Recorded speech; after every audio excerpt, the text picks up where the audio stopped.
আমাদের এখানকার মূল সমস্যা হলো রাস্তার বেহাল দশা। দীর্ঘদিন ধরে আমাদের এলাকার রাস্তা খারাপ ও নষ্ট হয়ে গিয়েছে।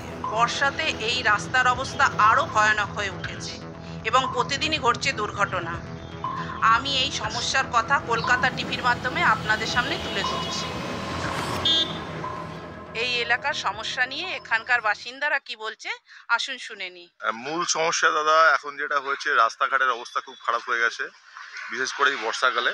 মানে এত মানে দুর্গাপুর টাউনশিপ আমরা কি ভাবতাম, এটা বিধানচন্দ্র রায় টাউনশিপ প্ল্যান্ট সিটি, সেই জায়গা থেকে আজকে রাস্তাঘাটের অবস্থাটা এরকম হয়ে যাবে আমরা কখনো ভাবিনি। যাই হোক, আমি তার জন্য প্রশাসনের কাছে এবং যারা দায়িত্বে আছেন তাদের কাছে অনুরোধ করব যে একটু রাস্তাঘাটের ব্যবস্থাটা একটু দেখুন। গর্তর জন্য কেউ সামনে ব্রেক মেরে দিচ্ছে, পিছন থেকে এসে কেউ অ্যাক্সিডেন্ট করে দিচ্ছে, ছেলে মেয়ে ছোট বাচ্চা ছেলে, একটা বাচ্চা ছেলে রিসেন্ট মারাও গেল, আজ থেকে 5 মাস হলো এই রোডের এই কারণের জন্য বেহাল অবস্থা।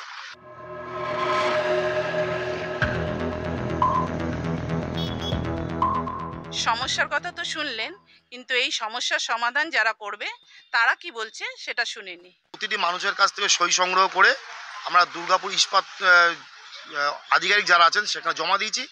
আমরা বলেছি খুব তাড়াতাড়ি এই রাস্তাঘাটগুলো সারাই আপনাদের মাধ্যমে যেন হয়, ওরা আশ্বাস দিয়েছেন।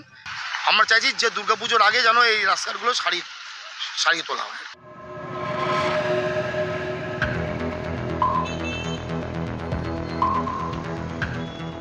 দুর্গাপুর ইস্পাতনগরী থেকে সঞ্জীব সুয়ের সাথে আমি সুস্মিতা কুণ্ডু, রিপোর্টার দিদি, কলকাতা টিভি।